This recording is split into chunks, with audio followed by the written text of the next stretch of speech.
Hope everybody is doing well on this particular Wednesday afternoon. It's time for another online dinner party. Got at least one guest in the house, and we'll see if others show up as well. I know that here in Durham, North Carolina, we're having some lovely weather and some great weather in the sense that it's been in the 80s. I think we might get down to the 70s later on. And of course, the evening times have been around the 50s. So definitely it has been some almost summer like weather, not quite summer like, because as we know here in North Carolina, we can get up there around the high 90s and the hundreds. As a matter of fact, I need to get in touch with the Eno and see if they're going to have me do that festival again this year that I've done for a number of years. And that's usually kind of my birthday gift to myself because it's usually around the time of the 4th of July weekend. And it usually sometimes even falls on my birthday of July 1st. And this year I'll be hitting the big 6-2. So I'll see if that birthday party, because that's what I jokingly call it, is my personal birthday party with thousands, if not tens of thousands of people in attendance and all along those lines. So we're going to see if they're going to still need me for that particular engagement, since one of my good friends has left the job of being the director in terms of the Festival. So I got to see if they still need my services, and hopefully they will, because I always enjoy doing that event on a regular basis. So we're going to reach out to them and see if they still need my services, and if so, when they want me to get on there and do that wonderful job that I love doing on that regular basis and all along those lines. I know that this weekend I'm planning to attend a Earth Day celebration, because I've not been to one of those in a few years. Won't be working it, but they're always fun to attend. And I think this one is the one that is at Central Park School here in Durham, North Carolina. So I'll be over there trying to check that on Sunday, unless work gets in the way and I'm not able to do it because of work commitments. But we'll see what happens in that regards.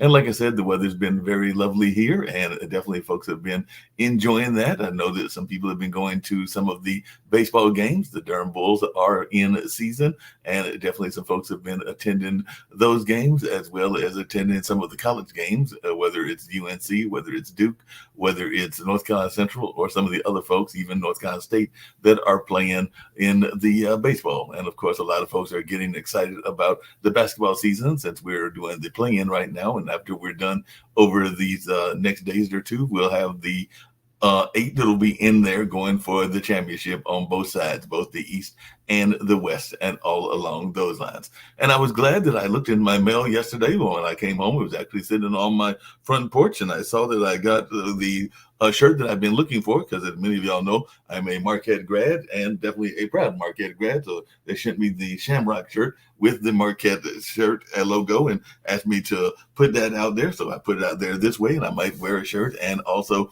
put it on my body and let folks know that I was glad to have that chance to donate to the campus and to hopefully help some student that is over there. And I did see a video. As a matter of fact, I posted it on my Instagram that Shaka Smart, the basketball coach over there, was quite proud of, because not since I was in school there, and there was a gentleman who unfortunately passed away not that long ago, Mark Murata, have we had an academic All-American. I think they said that we have had 3 in the STEAM program there and all along those lines. And by the way, I'm glad that Mark spelled his name correctly with the C and not with the K. When he was playing basketball and living, his parents did that, just like my parents did as well. And I actually knew Mr. Murata because he was on the same team with Doc Rivers. And that was the time that I was at college, and Doc will see what he can do with the Milwaukee Bucks and all along those lines. But what Shaka was very proud of, and as a proud grad, I am proud as well, is that we have not one, but 2. One of them that is graduating because he decided not to do his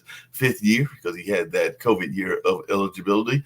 But both Stevie Mitchell, who is known as a defensive whiz kid and all along those lines, and Oso Ighodaro have been named to the academic All-American team. So that is something that us Marquette grads are very proud of. We made it to the Sweet 16 before getting knocked out by North Carolina State just down the road from me here and all along those lines. But it is always good to see when you've got folks that are realizing that basketball might get them what they need in life in terms of their success, but the academics is always important as well. So I was very proud to see that 2 of those athletes did quite well. And I want to say that the team on average had a very good GPA. I want to say that both Tyler Kolick and the other players that are on that team were maintaining good grade averages. And that is something that is something that us alumni are very proud of, and all along those lines.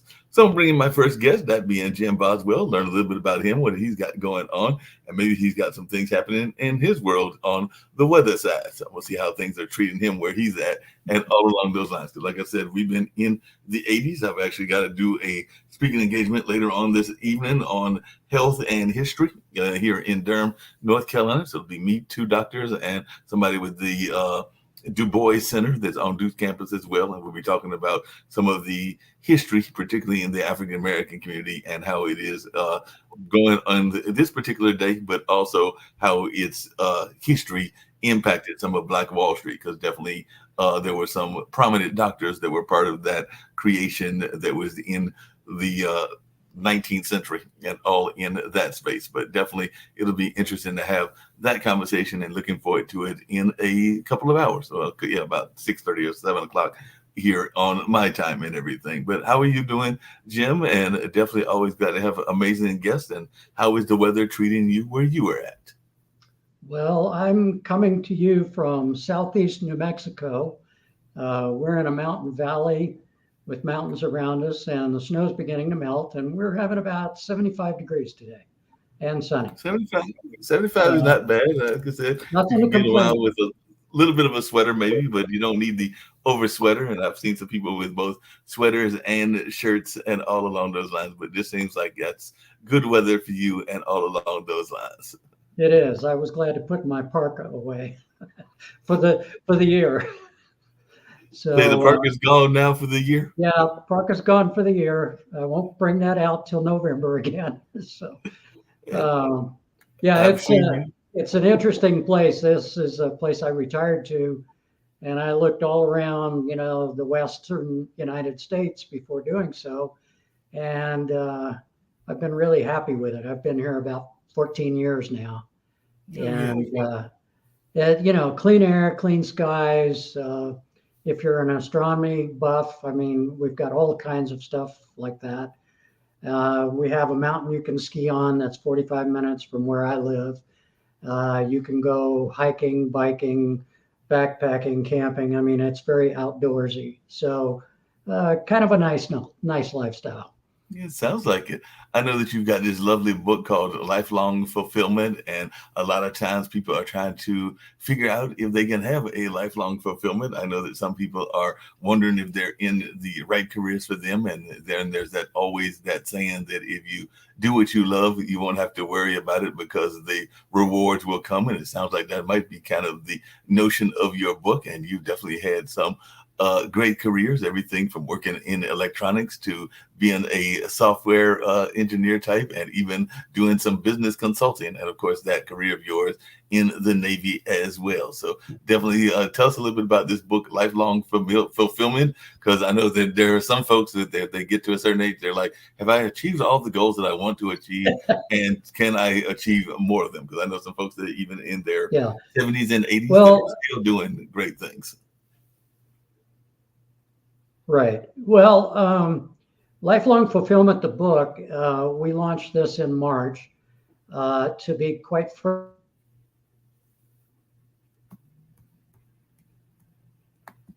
I received, as well as some dead ends that I went through. And it's taken me about 3 years to write the book and put it all together. This is a fairly factual approach to lifestyle planning. So we don't purport to be an expert on any particular solution. So if you were to say, I need transition coaching, this will have some of that certainly, and will Mhm. help you with that. It might help you identify authoritative sources that do that, but I don't propose to do that. What I do is I tie all the process of creating a life plan, all the prerequisites that you need to do that. And then we get you to focus on things like economics, the environment you live in, how that plays against your goals, what your personal, constraints and economics are, so that you can sit down and, without censorship, brainstorm the kind of life you want to lead. And to be frank, this is something that, seniors and juniors in college probably should be starting, because lifetime really is, it takes you a lifetime to do this. Yeah. The other part is, excuse me, Well, we also don't try and ignore things that aren't our main focus. So for instance, let's just take the thing of personal economics. We try and show you how important some proficiency in that arena is for you to go do things, whether you want to be an MD down the road, whether you want to be an artist, whether you want to be a craftsperson, whatever you're choosing to do. So we try and be the springboard that allows a person to go through a process, establish who they are, what they want, identify resources, make a plan, and then act on the plan, and then provide continuous improvements and closed loop feedback to that plan as you change your plan. Because we all know things change, and we all know that we need to be able to, well, we definitely will react to change, but it'd be nice to be in better control of the change as they happen. So definitely agree with you on that and everything. One of the things that I think I mentioned to you in the letter to you and all along those lines is that the founder of this network, or one of the two founders, Nick Palveda, is a pension attorney by trade, and he's a big proponent of fiscal literacy and financial literacy. He actually is of the opinion that we all should know the budget, the U.S. budget, and have a understanding of what the U.S. budget is, and all along those lines. So he's oftentimes talks about that on our news show and other things along those lines. And I do remember growing up, reading that book, What Color Is Your Parachute? And I'm not even sure, even though I have no kids of my own, if my two nephews even know what that book is, or if they even have a similar type book, and all along those lines. So I was just wondering your thoughts about fiscal literacy, and are we doing a good job of teaching it? And if not, what can we do to improve that? Well, I think for many people, fiscal literacy starts with, your first checking or savings account. I don't know about other people, but I had a savings account when I was 6 years old. So my folks instilled in me a couple of things like, if you have money, you need to learn how to spend it appropriately. Also, to get money, you need to understand that generally you have to do something to do that. In my case, we didn't use allowances as children sometimes have. We actually said, well, okay, you want some money? Here's a project around the house that you can do and be paid for. So those were my initial impressions, and I'm happy my folks did that. It gave me a good slant. Well, when I went through school, like many people, I was searching for my direction, and it wasn't clearly defined until, probably my late 20s. And in the process, I learned to deal with, student loans, second jobs so that I could go to school. So to balance my capability with my vision. And when I came back out of service, I took an MBA, and that's when it all pretty much came together. A lot of finance, a lot of economics, and a clear understanding that in the business world, which I was headed for, that I needed to master that, even if it wasn't my primary thing, so to speak. I think it needs to be taught more in high school and college. I think basic economics and certain concepts are crucial. So for instance, you asked, would I talk about Pareto rule, or would I talk about the point of diminishing returns? These are financial and numeric concepts, math, that applies to all of our lives. So for instance, let me speak to Pareto. So basically the 80-20 rule that everybody knows or has heard about says that 20% of the effort you put in delivers 80% of the returns. In other words, the benefit, the money, the achievement, whatever that happens to be.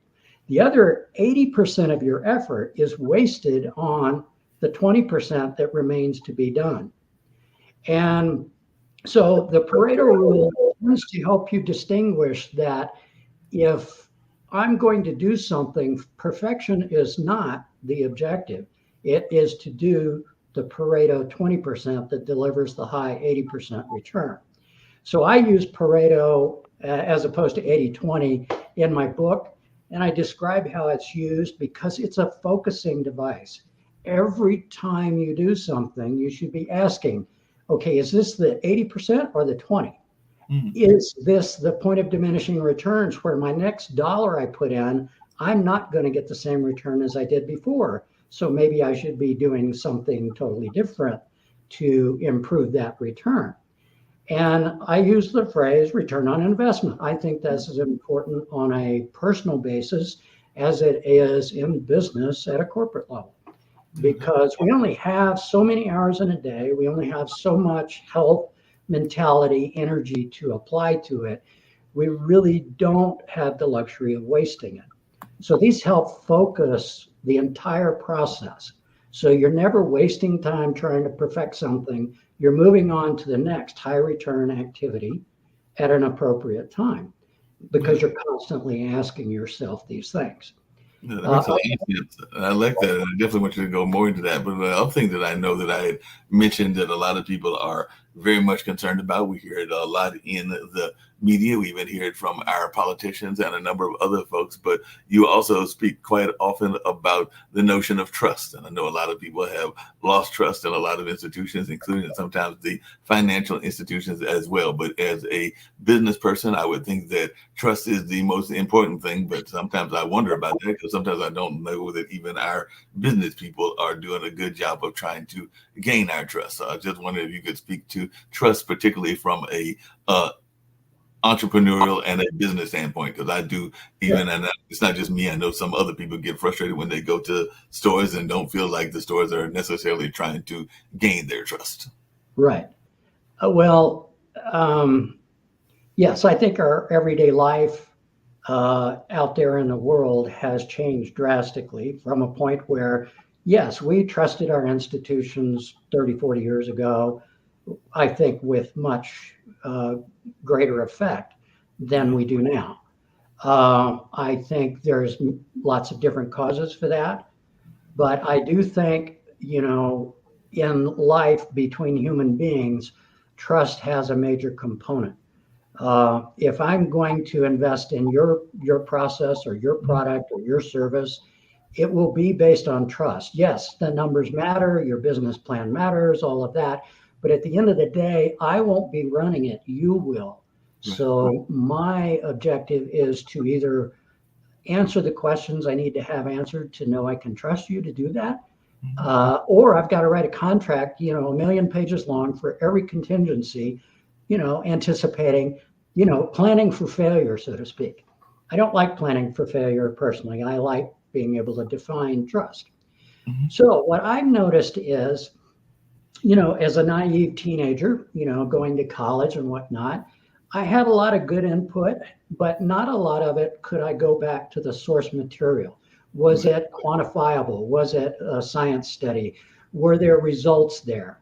I needed to get into college and start reading to change what I knew and what I had been trained to do into what I knew was more authoritative, more trustworthy references that I was willing to make a foundation of my life moving forward and my objectives.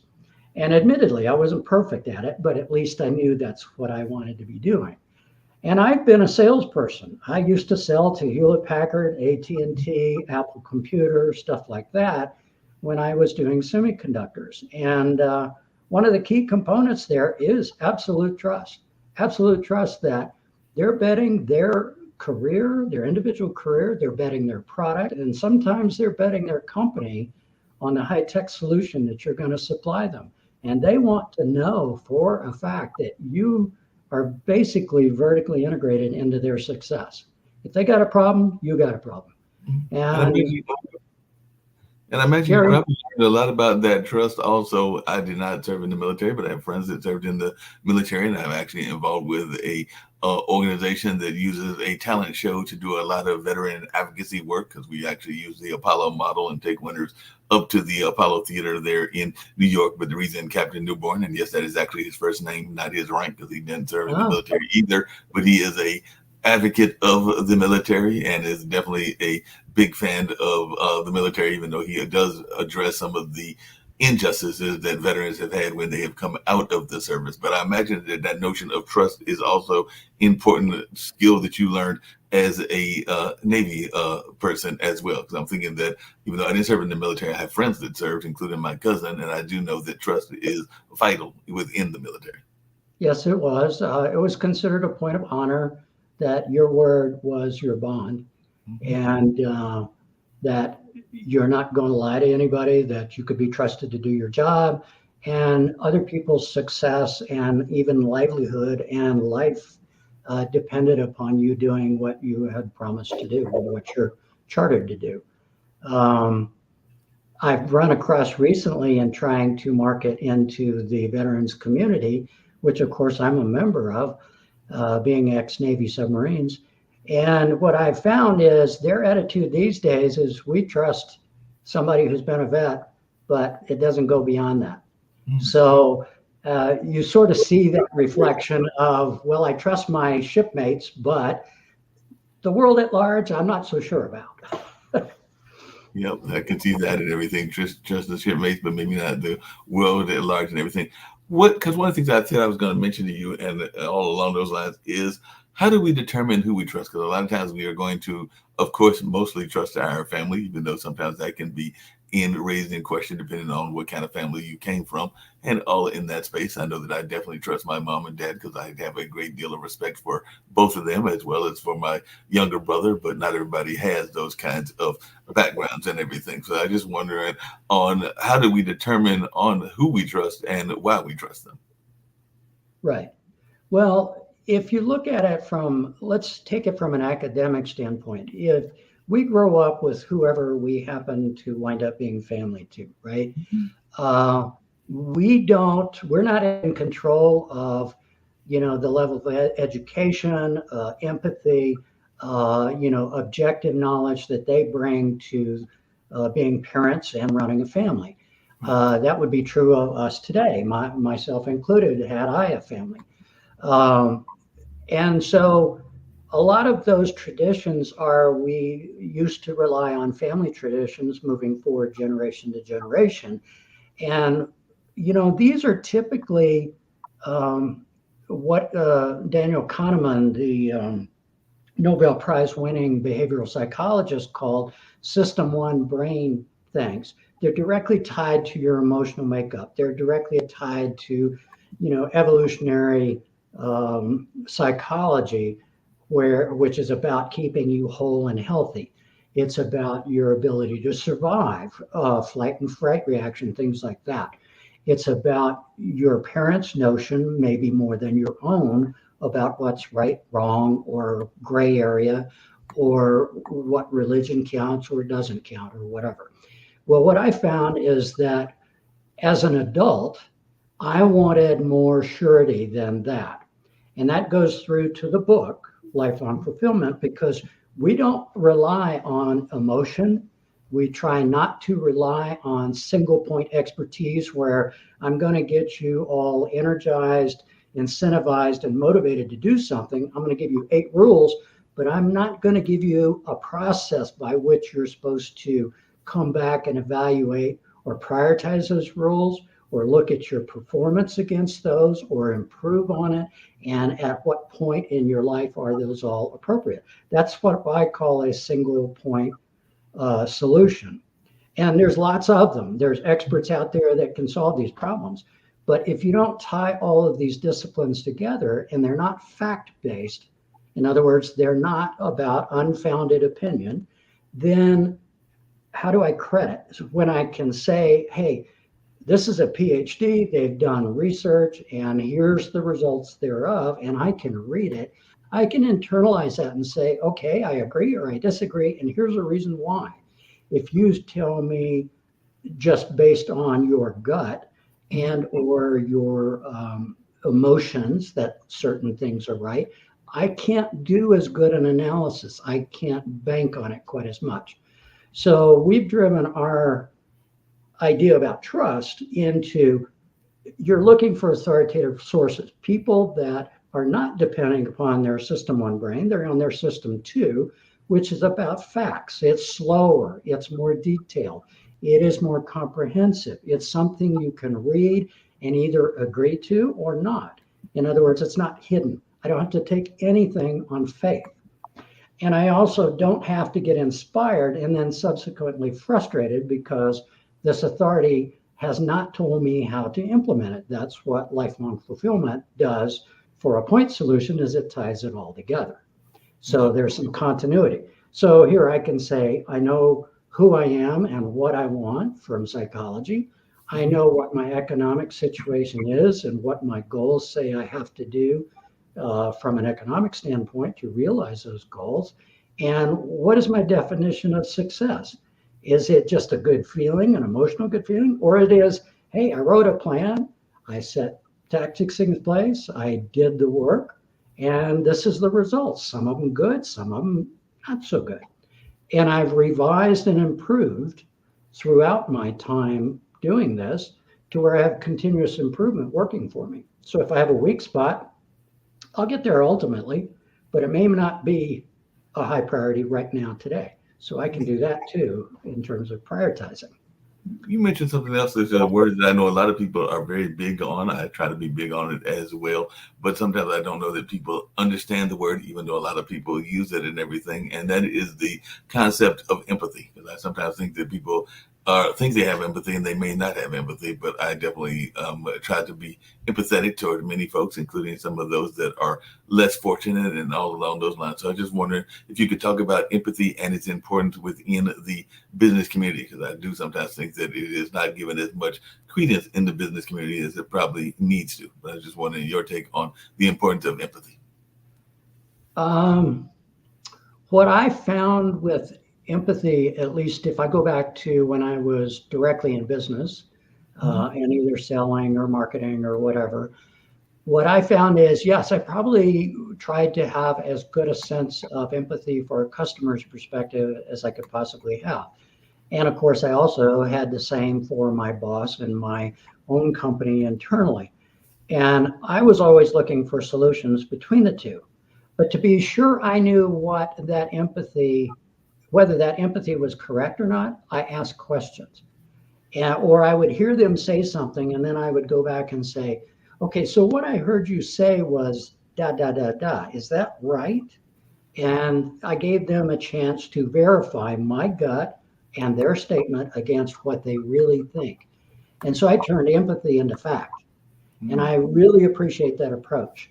I would go to my bosses and say, hey, we've got this opportunity. Is this something we want to pursue? I think we do. That's the way I read the situation. But are there any gotchas I don't know about? So in other words, it's converting a feeling into a verifiable truth that I can operate against. And I found that fairly effective, actually. On a personal level, yeah, I can have empathy for people. A lot of times, particularly in stressful or stressful situations, there's not necessarily a lot you can do other than say, I feel you. If there's anything I can do, please tell me, because you don't know what's going on. You never know the other person's life. That's very true and everything. In that same line, one of the things I used to hear in sales, and I did some sales briefly when I was in college. I think I might have been selling those lovely encyclopedias, and might have even been briefly the notion of selling the vacuum cleaners, because I know there was a couple of quick sales jobs, including one for the Sherman Park News, which was a newspaper that I was writing for as well. So I know that I've dabbled every once in a while, but only dabbled in sales. And there's this notion that the customer is always right. And I don't know that that is a truism, because sometimes the customer can be wrong. So I just wanted your take on that, because I do know that that is a lifelong idiom that is oftentimes taught to restaurant owners and other business owners, that the customer is always right. And I don't know that that is always the case, but I just wanted your take on that idiom that has been out there for a number of years. Well, it's not a bad phrase to have in mind, whether the customer is right or wrong in point of fact. But companies of the past live and die by their customer base. Mm-hmm. And we all know that to lose a customer and gain one to replace them is an extraordinarily expensive thing to do. Yeah. So if you have a base of customers, you want to keep them happy because it's so much more expensive to get customers to replace them. So loyalty is a two-way street. You want them to help your business grow, to be profitable, and so forth. They want you not only for your product, but the follow-up, the warranty, the service, and all of that, and to know that you're serious about it. I don't think they necessarily want unrealistic expectations, but companies do lose track of that. There's major companies in the world today where, frankly, we're cogs in their machine. And I personally feel that way about some, and I'm personally very embarrassed that it is that way. And the ones I admire are the ones that still take care of customers, that still produce a product and introduce new products, but don't take customers for granted. I think that's a real mistake that people can fall into making. Yeah, taking that customer for granted, that can be a big mistake and everything. You mentioned that you've done this work, you've been in the Navy, and you mentioned the family. And one of the things you said you watched a couple of the episodes, so you know that I talk about regularly, is this notion of work-life balance and everything. So I was just wondering, how have you dealt with that work-life balance? Because I've got some interesting answers from different people and everything. So while you are writing this book and while you are doing your various endeavors and everything, how have you managed to survive and have a good, solid work-life balance? And what advice do you give for folks that are trying to maintain a similar like balance? Well, it's a challenge. I think it's a challenge to everybody. We all want maybe more than we want more than we can actually sit down and eat at a single setting. Human beings are just that way. Mm-hmm. The problem with that is we get frustrated about the things that we don't get done. Yeah. So balance is a huge part of, the book and the process that we use. I personally have experienced a lot of out of balance and imbalance. So I've been successful at times. I've been horribly unsuccessful at other times, particularly on the career side. High tech is very demanding. This is not a 40-hour work week. It's more like somewhere in the 60 to 80. Mm-hmm. And, you can balance that with home, family, and all of that if everybody understands what the common goals are and the requirements that you have to all react to. So I think positioning it and being open and candid and transparent with your loved ones, your family, your relatives, your friends is the only way you can actually get that done. And there will be upsets. I mean, people will die. Your car will break. Something will upset whatever balance you put in place. So it has to have some allowance for change and buffer some of the shocks of life, because we all get them. We're going to move from one city to another because of a career. We're going to have an illness in the family. I mean, I've been through the cancer routine. At every point, you have to be able to set back and say, okay, well, we've hit a bump. We're going to have to reposition or replan and go from there. Communication is the key to all of that. Yeah, communication is very much the key to a lot of these things and everything. And like you said, you've definitely watched a couple of the shows. So another thing that I oftentimes bring up on these shows is the notion of the inner critic. Some people call it the imposter syndrome. Different people have different names for it. And I just wondering how you have dealt with that and how you have conquered it, because that is something else that I know a lot of people are very frustrated with and trying to figure out how to deal with, because sometimes we can be our worst enemies. You've heard me, if you watch the show, say that there have been romantic situations as well as job situations that I probably could have gone for, but I was too busy having a conversation with myself and talking myself out of it. And by the time I got around to talking myself into it and found out what the status of the job or the lady was, they were both gone and all in that space. So that inner critic can be a horrible situation. So how do you deal with that inner critic, and what advice do you give to others that are facing that inner critic, whether it's in the personal side or on the business side? Right. Well, I would say one thing, my skill sets have improved as I got older because I learned more And I internalized some of the business processes to my own personal life because I thought they were equally applicable. It's a discipline of mindset and application that comes out of business that I can use directly on what I invest in, how I buy a house. Is the car that's on the lot, is that really the price, or are we in a negotiation that I can negotiate as one party? Things like that. So I think you always do better later. I think we have some extraordinary expectations when we're young at how good we will be at everything. And that, the balance, that will just come naturally, right? No plan. I don't need a plan. What do I need a plan for? I'm just being me, right? And I'm being true to me in the process. Well, that's a kind of a naive point of thought, if you will. And yes, you may get through it with not too much upset, and it may not, may not be a problem. But let's look at what's going on. It's, what's the divorce rate on first-time marriages? It's 50%. 50%. Second time is like, 75% of those fail. And so it's like, that kind of calls into the question, did we really sit down and have a conversation about what our life as a couple would be, our life about having kids and family, where we might live, what our coincident objectives are, and what's our separate objectives, because frequently spouses have also separate as well as joint. And can we satisfy all of those? And if so, how would we do it? Because now we're doing it as a team. Well, team planning is no different than personal planning. It's just, you got two brains involved and two sets of agendas. So you have to work through it. I found that the better job I did on that, and the more transparent and communicative I was, the results were better. If I were reticent or embarrassed or trying to give my spouse priority, it usually backfired. Yeah.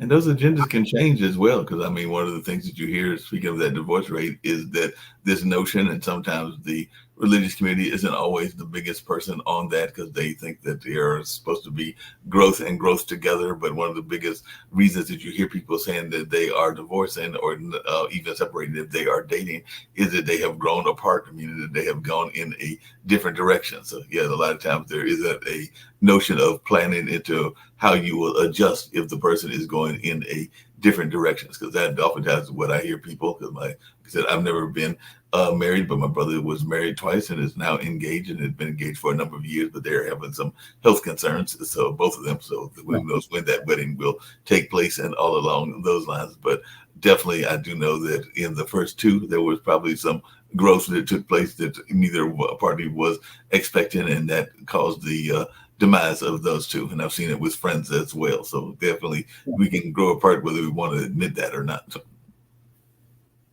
Well, I have a kind of an involved answer to that. One is that, a generation ago, we just didn't live as long as we live now. Right. And if you look at the point that, let's just say for agreement's sake that 85 is probably what it is right now in the US. And so if you say nominally 20 is the other end of that, there's plenty of time in there, more time than anybody up till now has ever had to have a relationship. And then I counterpoint it with is, at least in my life, my goals when I was 20 were terribly different than when I was 45, and then again when I was 65, right. And even now. And so what I found is that we live such long lives. The old perception of the 30-year career, the 50-year marriage, may be somewhat obsolete because we do change. And maybe we can't negotiate the change between spouses to mutual benefit. And rather, I'm come from the school that rather sit there and make everybody miserable, including yourself, it's probably better to, have a friendly parting of the ways and get on with it than to sit there and try and fix something that may not be fixable. Yeah, that makes a lot of sense. But you got a lot of time here. You got more time than anybody else has ever had. So we're leading the charge. Nobody trained us how to do this. And you change, your objectives change, your goals change. When you get more mature, you think that way more maturely. When Yeah. you're young, you make mistakes.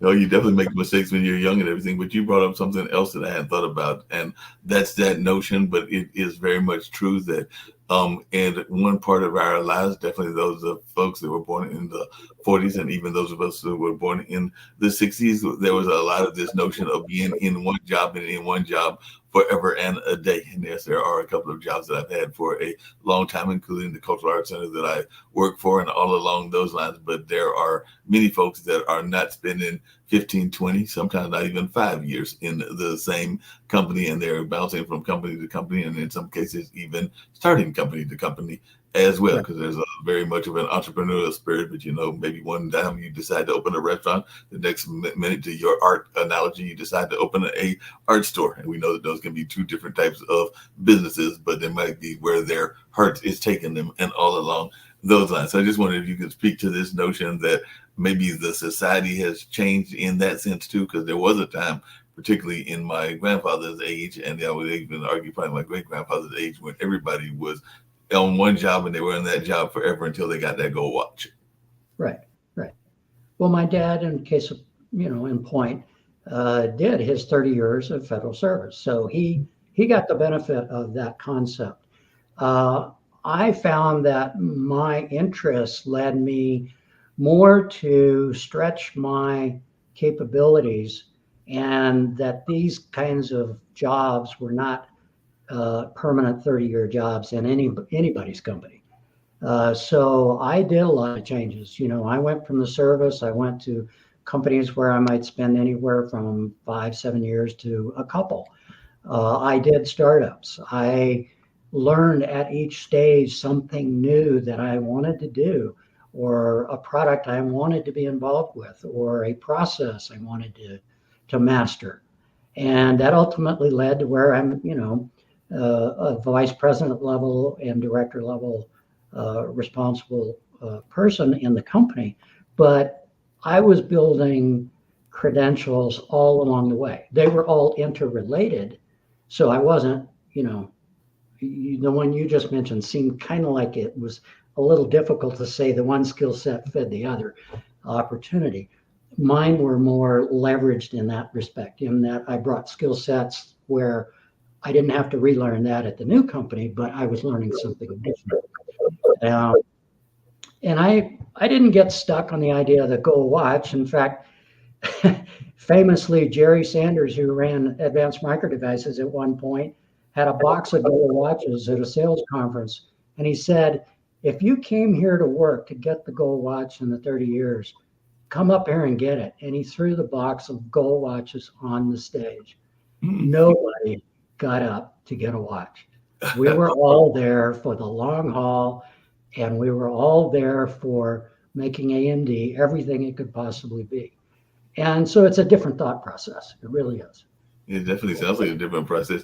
You mentioned that you had helped some startups and some other businesses as well. And I do have some friends that are in the entrepreneurial space. I've got a good friend of mine who's actually good acquaintance, I should say, who's actually the mayor of this particular city, Durham, North Carolina. And he and his wife have opened multiple restaurants because she is of Zimbabwean descent. So a lot of the restaurants are African-centered food and all along those lines. And of course, he's also very much in the business of trying to maintain and run the city as well. So what advice would you give to entrepreneurs, whether it's somebody like Leonardo Williams or just a entrepreneur in general that might be starting either a startup business or a more advanced, maybe even a franchise business? So what advice would you give to folks that are thinking about going into the business lane?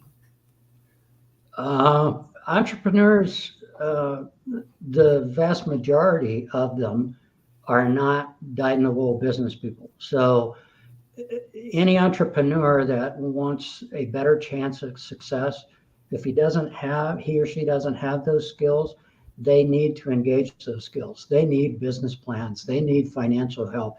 They need to understand what the Small Business Administration can do for them.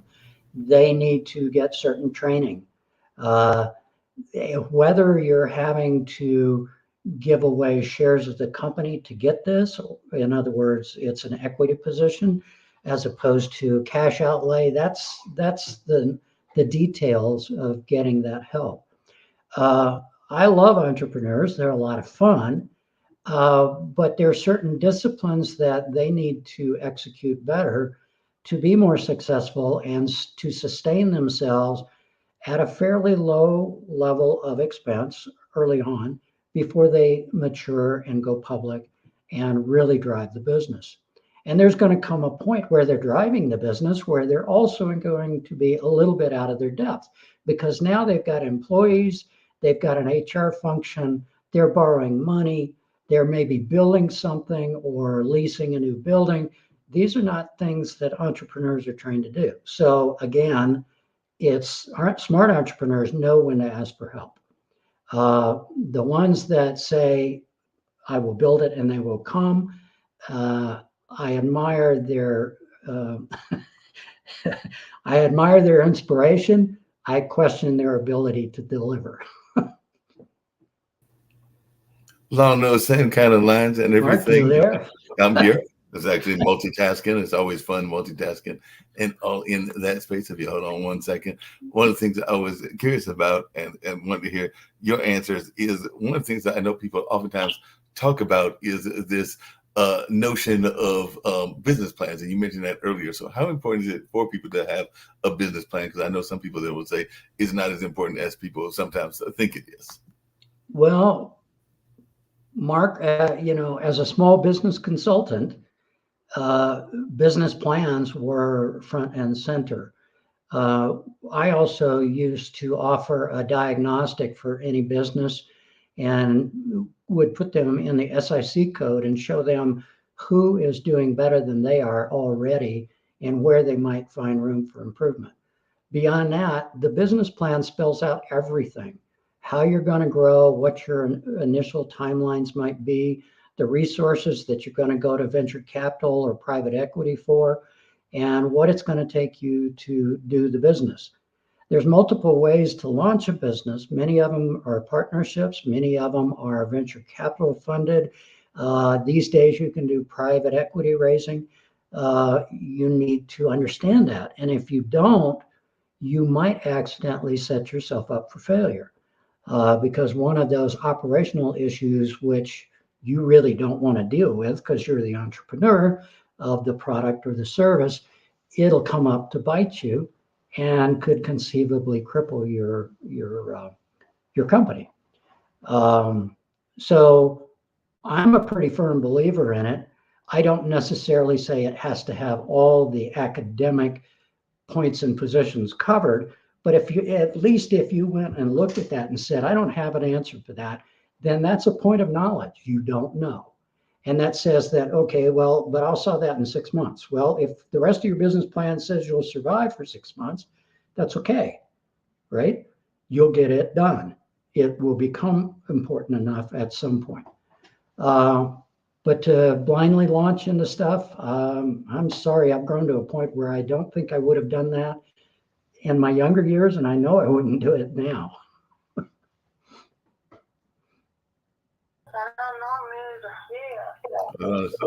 Here. We're going to take a brief commercial break, and then I'll be back with more conversation.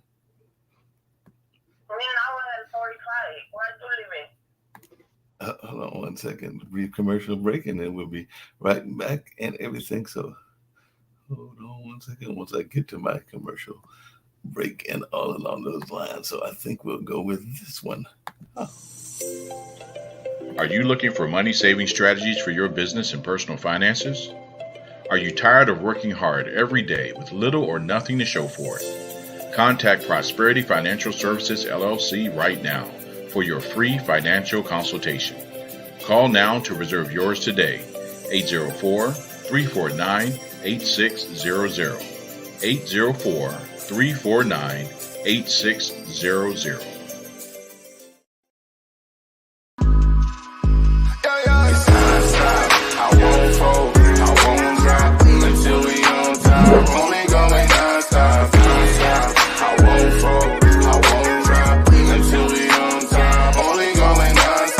I want to thank everyone for coming to the 2020 TAF Awards. This was a show like no other, people. This is the Grammys for dignitaries, educators, and support staff around the state of Oklahoma and worldwide. We cannot do this without the support of the people. So we thank you, I thank you, for being such a dedicated supporter to this movement for the Teachers Appreciation Foundation. I thank you. It's time for Bible or Babble. Gather around for your new favorite show. If you little work, show 'em what you know. Let's go. Bible or Babble. It's Bible. Let's go. All in every saint, we gon' put you to the test. See who know that B.I.B. a little bitch. Bible or Babble. It's Bible. Let's go.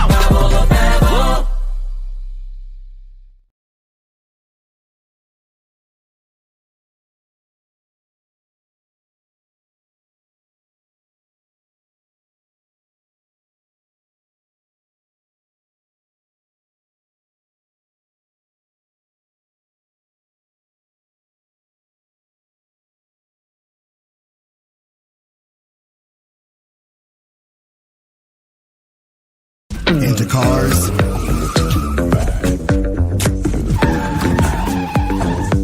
Welcome to Two Big Guys on Cars. I'm Thomas Hill along with Denver Wright. You don't want to miss an episode of Two Big Guys on Cars. Your hosts, Denver Wright and Thomas Hill, enjoy cars, entertainment, cars, man caves, and oh, did I mention cars?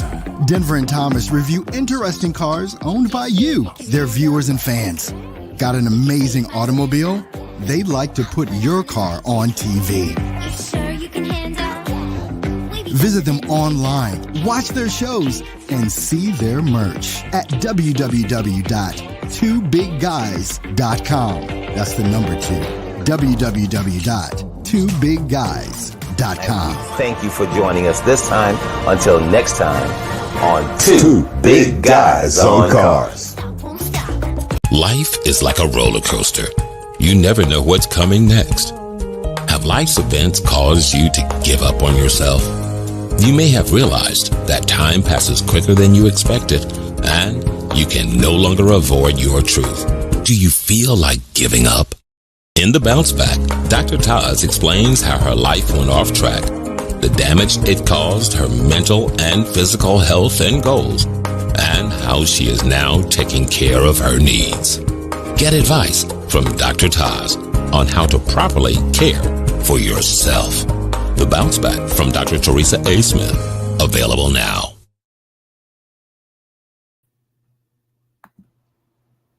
All right, that was a little bit of a commercial break and everything along those lines. Still trying to get these people guided to where I'm trying to get them to go, because that's what happens sometimes with your multitasking, as you know, as a business owner and all along those lines and everything. So trying to multitask and guide this DoorDash person into the place as well. But while I'm trying to get them situated, Jim, if you could just share a little bit about the book and give some details, and I'll be right back with a couple of more questions. But if you give them just a rundown of the book and some of the principles, and hopefully I'll get these people situated and can get back to our interview. And if you'll do that, I'd appreciate that. Sure thing. Well, when you look at lifelong fulfillment, take charge of your life. That's the book that I've written. And what the reason for the book is that over the years that I was in career and growing up, that I found bits and pieces of information, both from educators, formal education, from my own reading, and also through the U.S. Navy, and also through most of the companies I worked for. They had what they called management training. Many of those were point solutions of great value. And I found that rather than listen to it and ignore it later, like most people did, I tried to internalize the better parts of that into my own personal life for my own personal goals. And I found that it was terribly effective. It taught me to plan. It taught me how to critically think about things. It taught me to do basic research so I could answer questions I might have, but which may not necessarily have available answers. And so 40 to 50 years down the road, I realized that as a semi-retired person, that it would be of some value to pass this along. And so it took me about 3 years. I wrote the book, and I brought into this a multidisciplinary approach. So I talk about things about our environment, like white noise. I talk about economics. I talk about the need to know a little bit about math and science. I talk about how to qualify a trusted resource. I talk about how to find out about yourself, if you haven't already, from a psychological standpoint, so that you can better understand your own internal motivations and where that might drive you from a career perspective, who it makes you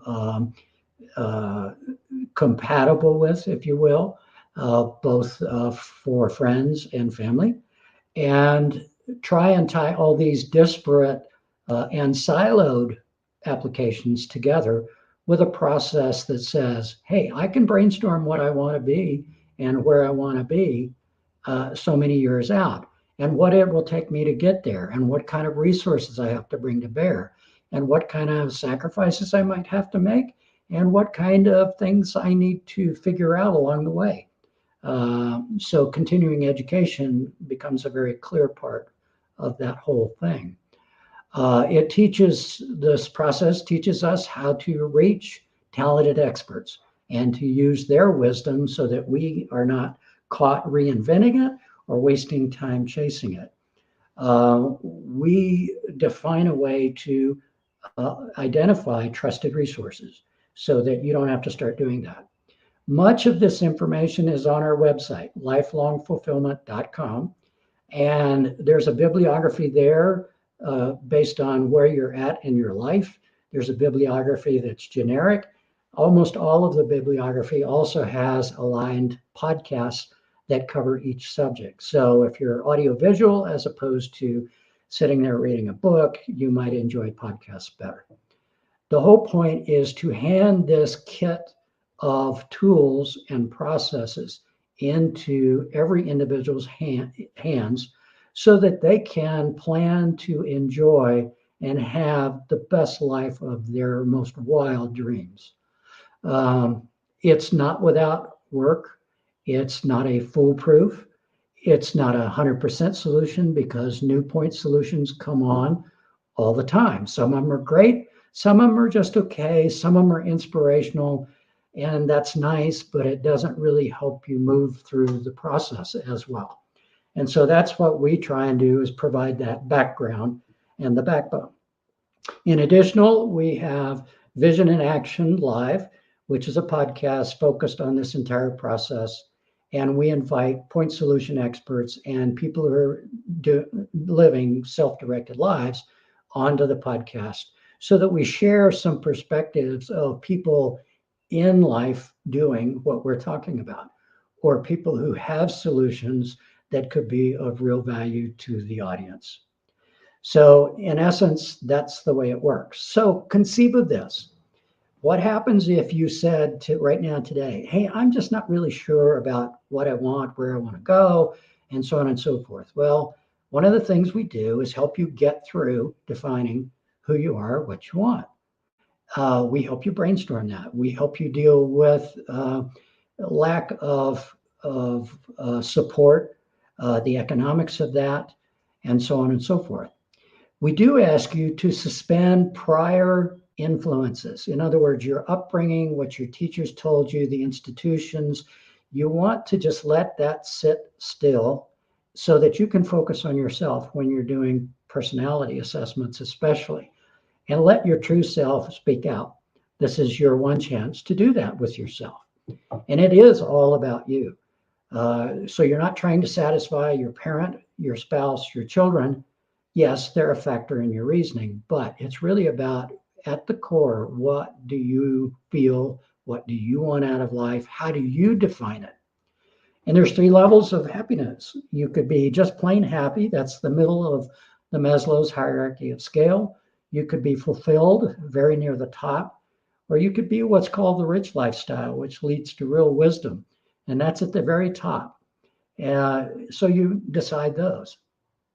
Then you look at, where you may be weak. Maybe you don't understand finance that well. Maybe you don't understand economics. Maybe math is a problem for you. Well, we get you plugged into the basics of those disciplines so that you at least have a few concepts that you can work with. These help keep you focused during the process. They make you think about return on investment. They help you get through the speed bumps of life. And once you've done that, you can write a plan, you can execute the plan, you can iterate the plan, you can fix the plan. And the plan will change because you're going to change. But it's there for your entire lifelong fulfillment. Back to you, Mark.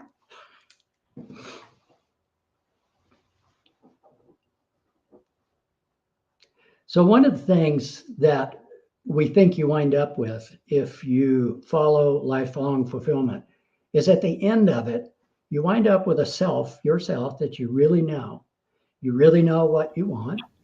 You can now make what we call our informed choices. And by informed, I go back to the factual point, not the emotional point. And that this drives your ability to attain happiness, fulfillment, empowerment, and so forth.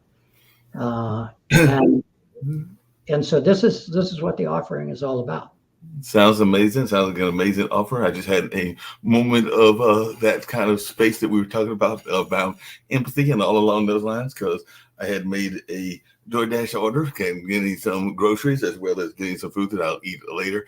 And all along those lines, unfortunately, the lady that was doing the delivery was of Spanish descent. So we were having a language dilemma. So I was trying to get her to my space and all along those lines, and she was not having an easy time of that and all along those lines, because she is definitely English is probably her second language and Spanish is probably her first language, and I don't speak much, if any, Spanish. So it was a challenge to give that to the customer is always right attitude, because I'm sure she's probably going like, I don't know what he's saying. I know he lives in Duke Manor, which is the apartment complex, but I have no idea how to get those to where he is at and all along those lines. So she was a little bit flustered, to say the least, and I was trying to guide her in and use that empathy. So I was definitely having empathy with her situation as well. So definitely we had a real life experience in empathy and sympathy and all along those lines, because it was definitely one of them cases, which I'm sure you even deal with there in New Mexico, since I know there is a heavy Spanish population there,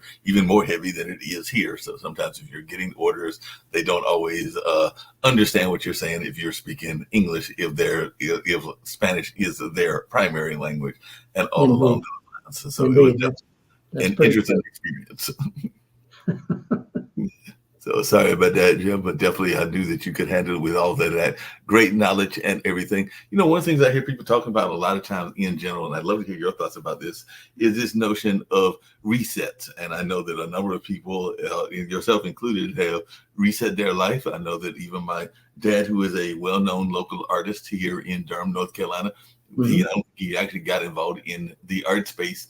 I mean, he probably always had an interest, but in terms of being an active artist, it was probably when he was in his 50s or 60s that he got more active. And I do know some people that have even pursued some of their hobbies and turned them into careers, like whether that's dance or whether that's business ventures. Like I mentioned, the person that with his wife did the restaurant and all along those lines. But a lot of times we don't encourage people that there might be multiple careers and multiple jobs, because to me, a job and a career are not the same. A job is something that you do sometimes just to pay the bills, and a career is something that you do because you have a passion for it. But that's just my definition. Others may not agree with that and everything. But I was just wondering your thoughts about this notion of resets, because as I read your bio, I'm going like, this man has done several resets in his life. He's been a salesperson, but he's also done a multitude of things. And I'm sure that when you were doing the sales and somebody had come up to you and said, at some point in your life, when you're later in life, you're going to write a book, you probably would have looked at it and gone like, no, that's no way I'm going to write a book. Yeah, exactly.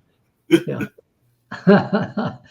Well, resets have been a huge piece of my life, for sure, because I realized early on I wasn't going to be able to accomplish all the things that I wanted to do in any one single company. And I also was not a service or product person where I could turn into an instant entrepreneur. Although I have what I would call the entrepreneurial spirit, otherwise I wouldn't have been willing to move as much as I did. So case in point is Silicon Valley, 1981, if you will. Pretty much if you had any capability in business and a BSW or whatever, you could pretty much go to any company and get hired. And they paid well, they incentivized well. You basically had a stake in the company because you'd had stock options and you'd had profit sharing and things like that. And I have to say that I love that business model relative to employees. I think that's a very good thing to do. But with that said, even those companies had issues about, well, you're ready to grow, but we're not ready to grow you.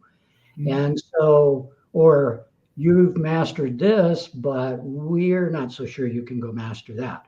Well, I'm not the kind of person that, I can be negotiated with, but I don't, cotton to someone telling me I can't do something. So if they weren't willing to work with me, one of the things about Silicon Valley is it was basically open. You put yourself on the market, you go to another company, you get a 40% pay bump, and your value proposition is strong enough that nobody holds it against you. Not your prior company, not your new one, not the next one you're going to go to. And that's very atypical in the US. It was particularly atypical back in my dad's era. And I have to say, there were times when I didn't necessarily want to do it, but I would come to the realization that I'm spinning my wheels here. So, case in point, people say, how do I make more money at my company? Things like that. And you got choices there. You can sit there and hope every 3 years you get a 10% bump to cover cost of living, right? Or you can go in and harass your boss for incremental responsibilities, which he'll give you, but will he give you the commensurate title and money that goes with it? As opposed to taking a risk and going to a new company and getting a 50% pay increase, or maybe 100%. Depending upon how strong your skill sets are, those are rational thoughts. And I did it several times. And once you've done it a couple of times, you get kind of toughened up and hardened up to where this is not as scary as you might think. Starting over, yes, it's painful, but you always learn something new when you're starting over. And so, yes, I did a lot. I worked at multiple companies, HP, Advanced Micro Devices. I worked at Hitachi. I worked at Sharp. I worked at Infosys, an Indian company. And I traveled widely. I traveled Europe. I traveled the Pacific Rim to do it. And I really enjoyed it all. I learned a lot. I'm very thankful for the time and place and people that I got to work with. It was just fabulous. And I noticed you mentioned that in one of the principles that you have, and it sounds like you've definitely been living it, is vision and action life. And I know that a lot of times people are being stagnant. You just mentioned earlier that there are a certain word that apparently you don't let it impact you, even though it impacts a lot of people. And sometimes it's a word that we need to use that we don't use enough of and everything. But it sounds to me like you will quickly turn a no into a yes and everything. But I do know that even in business, sometimes it's all right to say no, because I know that there have been times that I have been asked to do things and my resources and my capabilities in terms of the amount of time that is allowed in a day and everything might not allow it to be done, because you can only do but so much within a 24-hour day. Even though I agree with you that most entrepreneurs and most business people are working about, there is no such thing as an 8-hour day. Most of us are working anywhere from 14 to 16 hours a day and trying to get in that little thing called sleep in between all of that work and all in that space. But I just wondered the advice that you would give to folks that want to turn those no's into yes, because that's one of the things I just heard you say, is that if somebody gave you a no, you were going to try to find a way to flip it to a yes. Yeah. Well, I can live with other people's no. I don't have any problem with that. I have great respect for people that, know their limits and want to work within them. And, that's credible to me. I can trust that process. When it comes to me, I don't really focus on no so much. I focus on the Pareto priority of the things I'm trying to do, which I have said yes to, but I did it through a rational sequence. If something comes along that's an opportunity to dovetail with that without upsetting it, then I'm likely to entertain it.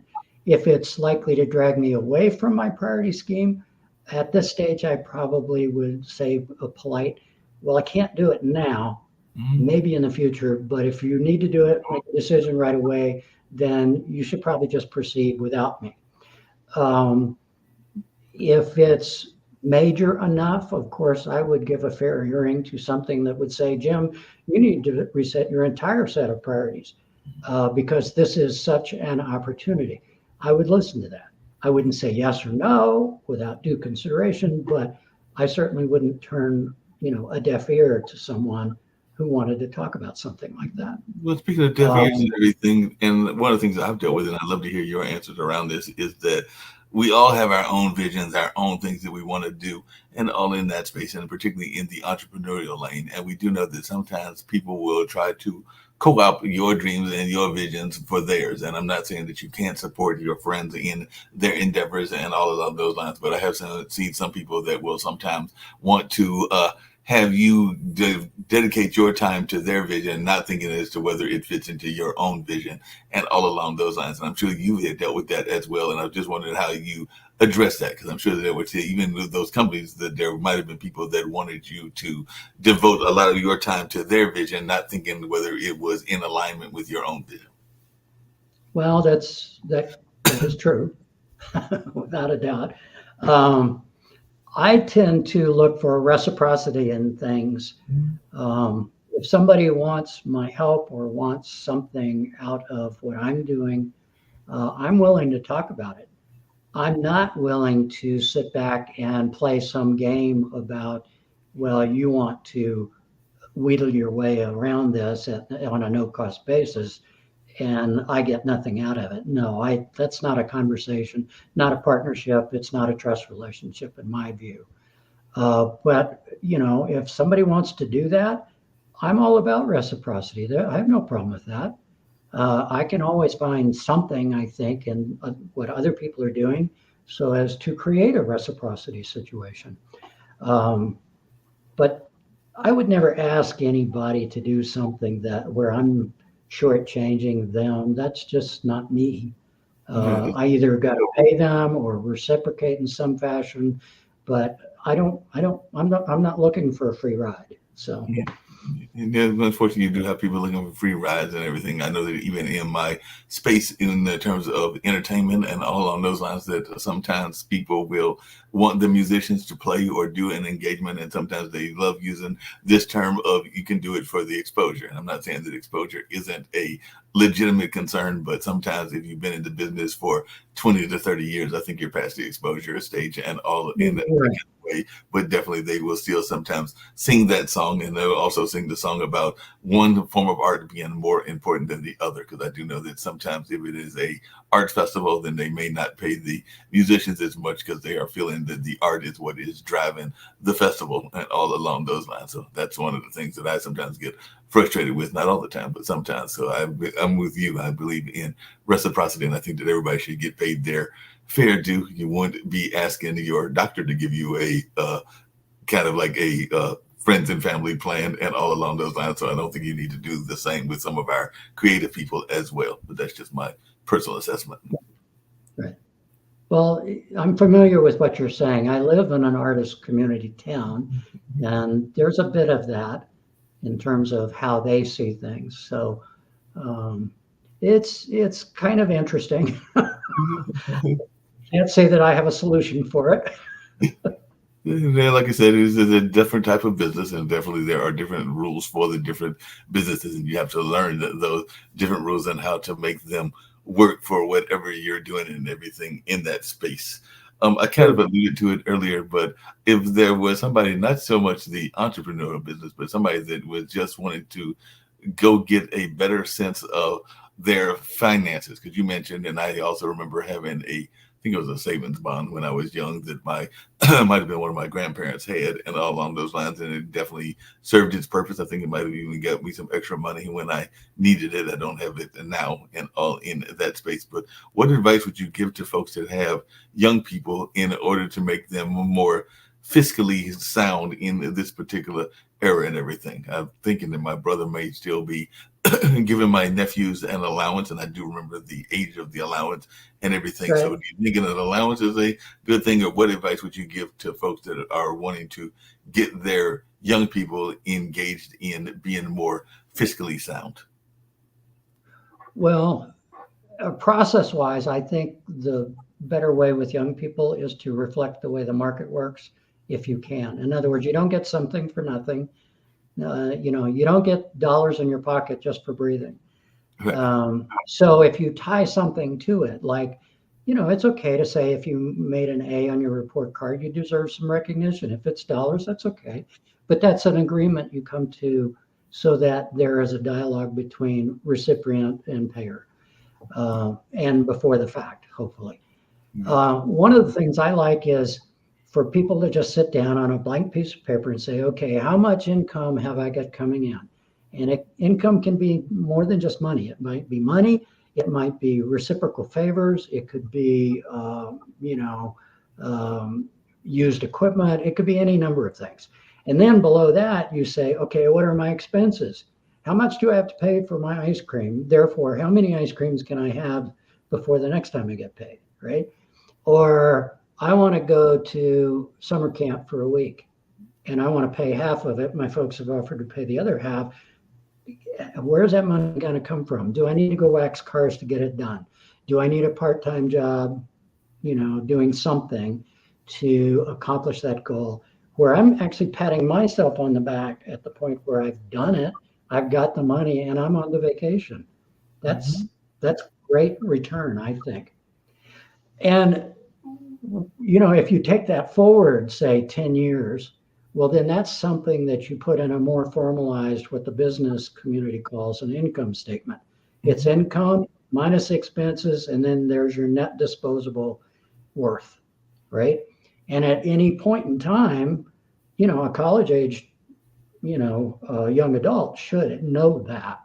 Now, they may know it at a gut level, but I doubt very seriously that they've written it down where it says, okay, mom's giving me this, dad's giving me this, I'm part-time jobbing at this kind of level for this kind of income. There's my net aggregate. Here's how much I got to pay so-and-so university. And here's what I got to live for, so that you actually look at the nuts and bolts of it. The parents frequently do this in the 18 to 22 category, because they are the big support system. Well, that doesn't really train me appropriately to go out on my own once I graduate, does it? No, so I would say the practice, even if it's rudimentary, is worth a lot. No, I agree with you and everything. And I know that there are programs. I used to sometimes get frustrated because I would use Mint. And I know that there's Acorn and a number of others that will sometimes let you track your spending and all along those lines. And sometimes they will even show that you are spending more than you probably need to, because what is it? I think it's supposed to be I think it's a 25% rule for a rent, if I remember correctly, or something like that, and everything. And then you might find yourself spending almost that much in fast food, speaking of those college kids, and even definitely spending it in terms of entertainment, because I know a lot of times those folks that are in college are spending their money at the bar and a number of other places as well. So sometimes they see those figures, but maybe the figures don't register as much as they should. Because I know even as an adult, when I was looking at the Mint, and I think the last time I had a Mint account might have been 5 or 10 years ago, and I'm going like, wow, that's a whole lot of money that you're spending on food, and then you try to adjust it, but the adjustments don't always work as effectively as you would like them to work, because sometimes we can be stubborn in what we like to spend our money on and all in that space. So are there any kind of tools that you would recommend that people use in terms of maintaining a knowledge of their fiscal situation? And are any of these tools mentioned in your book, or do you try to stay away from those tools, be it Mint or be it some of the other ones that I know exist, and there are hundreds of them that are out there? Actually, the book walks you through an income statement, and it actually has a form and everything that you fill out. It's basic stuff. So it's nothing anybody should, run for the hills over. It's easy enough for everyone to do. But it creates a set of disciplined questions that you have to answer. And it tells you those very things. Are you spending too much in any one area relative to what the averages are shown to be? Are you earning enough? Do you need to start working on reducing your expenses and overhead? And it walks you through all of that. Now you can go to our website, lifelongfulfillment.com. It's got Vision in Action Live podcasts that actually address these very same issues and tell you how to do it step by step. And we do it both for, the first timer, and particularly the retirees have an issue with learning to do this, because retirees don't know how to retire. There's no school for it. And frequently they're in the midst of just confusion. So this helps them at least realign the economics of their retirement, to their longevity and what their desires are and so forth. So there's plenty of tools there, and the website has most of it. Most of it's free and open to everybody, which, by the way, we run all of the book and the website. It's a nonprofit operation. We don't make profit in this at all. As an author, I don't pocket anything for the book. It all goes into outreach like this and giving people access to this, what we think is a critical mass of data and information for them to help them run their lives.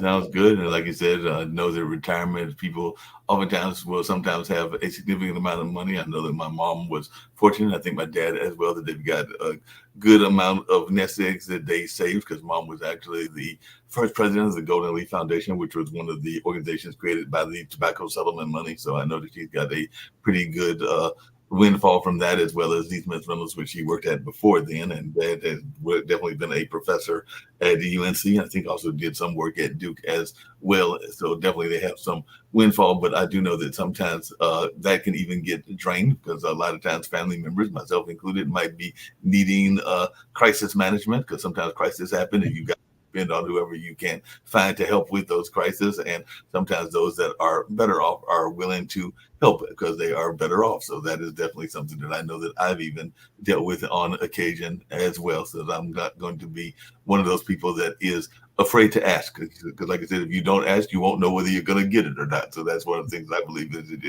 you have to ask the question before you know the answer. And if the answer is no, then you move on to the next step of whatever the solution is, but definitely you won't know until you ask the question. So I've always been not afraid to ask whether it is that situation or others. Now I might be afraid to ask on the job market, which I just admitted to it, all along those lines. So there are certain things that I am not afraid to ask, and others that I need to do a better job of. What advice, and we're winding down very shortly and everything, would you give to folks that are thinking about being authors? And because that's something else that I mentioned that you have done. You've written this book, and it's a great book. And I'm thinking, as I said earlier, that this was not on your vision board some 20 or 30 years ago, and all in that space. So if folks are thinking that they want to have something of pertinence, whether it's around finance or whether it's just a life journey, or maybe it's just a general novel that they want to put together as well, what advice would you give to folks that are thinking that they want to be authors?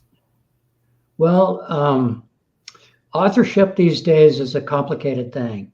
If you're a person who writes a good book and it's a commercial success, or can be, then publishers will be interested. The book that I wrote is nonfiction. It's very fact-based. Some would call it dense, and it's not what publishers would consider a moneymaker. So when I asked them, were they interested, and I'm talking nonfiction publishers only, 70 of them said nothing, virtually. So you can publish independently. There's a couple of ways you can do that. There's a hybrid publisher community that will do the marketing for you, that will put it into PDF and EPUB formats, and will do most of the marketing for you if you can't do it for yourself. That comes at a steep price. 10,000 minimum, probably more like 20 to do it that way. And so you're paying for what the publisher would normally do. Then there's guys like me who have marketing background and can do a vast majority of that stuff.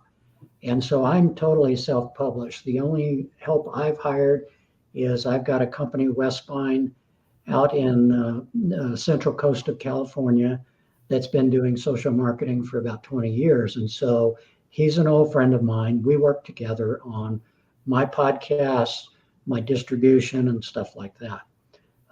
So just being a plain author and that's your forte, you need to, you're going to want to be the million book seller so that you can afford to have a publisher. Or if you've got a bankroll, you can spend your bankroll to accomplish the same thing. So I think it's difficult. The number of books published now is actually slipping a little bit every year. The one that slips the most, oddly enough, is nonfiction. Fiction is still very popular. It's easy to produce, easy to publish. You can do Kindle directly with Amazon, and that's probably the simplest, easiest approach. I'm not fond of Amazon because they don't focus on nonfiction. Okay. They focus on fiction and, multiple buys. In the nonfiction space, particularly in self-help, they're out there, but they're not high sellers. The people like Dr. Lubomirsky, who talks about the How of Happiness, might have sold 10,000 copies. Wow. That's it. And she's an authority. I mean, this is her livelihood as a PhD psychologist. So different business models. So you need to think about what kind of author am I? Which path would I choose?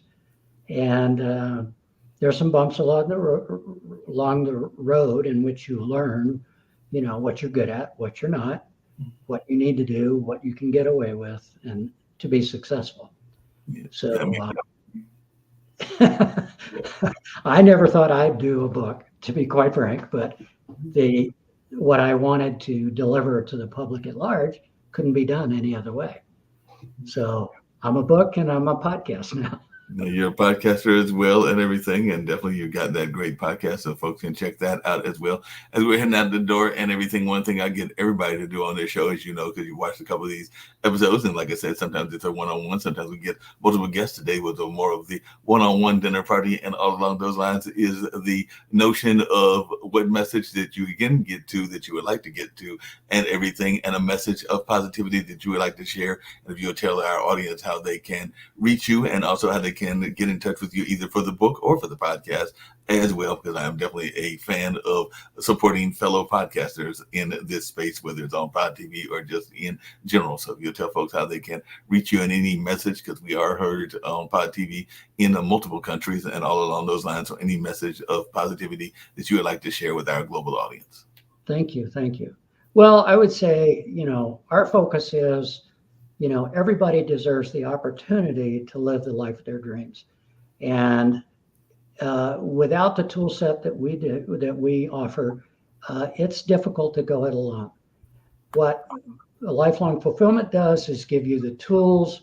They are not tools that I invented by myself. These are from experts far in advance of me, but I put them all together and connected all the dots along with a full suite of point solution experts, people that you can trust because I've already vetted them. And you can actually get control of your life. You can live a life that's true to who you really are, and it can be reliable. It can be resilient. It can suffer the speed bumps of life and still go on. And it can deliver fulfillment and happiness, which all of us have a right to pursue, and it can be dependable for you. So I encourage everybody to go visit the website, lifelongfulfillment.com. It's got everything there, including the book. The book's a modest $12, and you can get it in any electronic format that you'd like. And you also get the rights to print a copy if you'd like to, do that. And there's podcasts there that explain bits and pieces of the overall thing. If you follow them in sequence, basically walks you through the development process of the book. You can reach me on jim@lifelongfulfillment.com if you so choose. And I'm on Facebook and LinkedIn if you look at James Boswell there. And we'd look forward to talking to any and everyone that wants to reach out.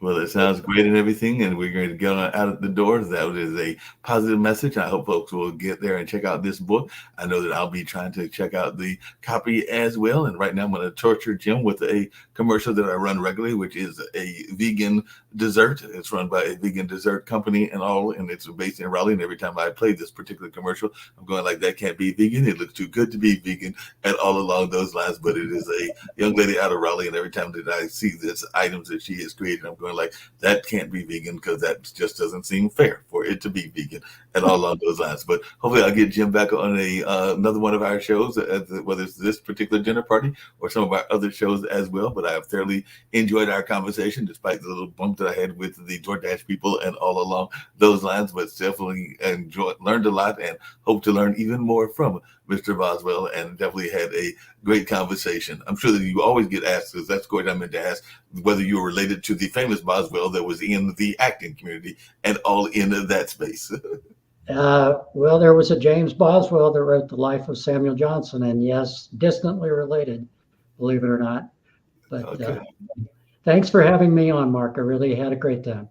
Good. I'm glad you had a great time, and let's check out this dessert to get on out of here. But we're getting ready to get on out of here, and it's been a fun conversation, and look forward to having you back on in the not too distant future. Yes, sir. Thank you.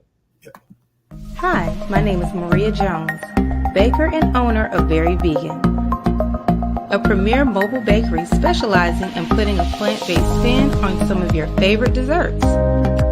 Inspired by my own personal experience with my journey with healthier eating habits, I was determined to make comparable items with desirable textures and great taste. We're always experimenting with different flavor profiles and expanding our menu. I enjoy my creative license, as well as imparting ideas and requests from my customers. It makes for new and exciting items. Some of our customer faves are the specialty cheesecakes, such as the banana pudding with homemade vegan vanilla wafers, strawberry crunch, honey bun, fruity pebbles, peach cobbler, and many others.